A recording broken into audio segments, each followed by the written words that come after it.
Hello అండి, నమస్తే. Welcome back to my channel. ఇప్పుడు నేను డాండ్రఫ్కి ఒక మంచి రెమెడీ అయితే చెప్పబోతున్నా. దానికైతే మనకు అలోవెరా, ఒక మందారం పువ్వు, గుప్పెడు వేపాకులు అయితే కావాలి.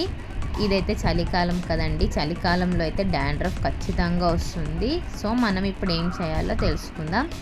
వేపాకులను అయితే బాగా వాష్ చేసుకోవాలి, దానిపైన పురుగులు కూడా ఉంటాయి కదా.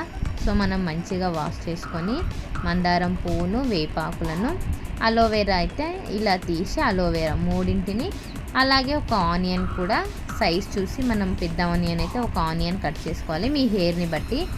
నా హెయిర్ అయితే పల్చగా ఉంటుంది కాబట్టి ఒక ఆనియన్ అయితే సరిపోతుంది. ఆనియన్ కూడా వేసుకోవాలి. ఇప్పుడు ఈ నాలుగిటిని కలిపి మిక్సీ జార్లో వేసి మిక్సీ పట్టుకోవాలి. వాటర్ ఏమి యాడ్ చేయకూడదండి, వీటిలోనే రసం వస్తుంది. మనం బాగా మెత్తగా పేస్ట్లా చేస్తే మనకు రసం బాగా వస్తుంది. ఇప్పుడు వీటిని ఒక క్లాత్లో వేసి ఇలా అయితే వడగట్టుకోవాలి. చూస్తున్నారుగా, ఈ రసంలో మనకు విటమిన్ ఈ క్యాప్సూల్ అయితే అందుబాటులో ఉంటే ఈ క్యాప్సూల్ కూడా వేసుకోవచ్చు.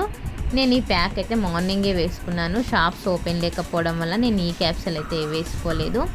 ఈ క్యాప్సూల్ కూడా వేసుకుంటే ఇంకా మంచి రిజల్ట్ ఉంటుంది. ఈ రసాన్ని మీరు స్కాల్ప్కి అప్లై చేసుకోవాలి. ఇంకా మిగిలి ఉంటే హెయిర్కి కూడా అప్లై చేసుకోవచ్చు. ఒక హాఫ్ అన్ అవర్ తర్వాత హెడ్ బాత్ అయితే చేయాలి.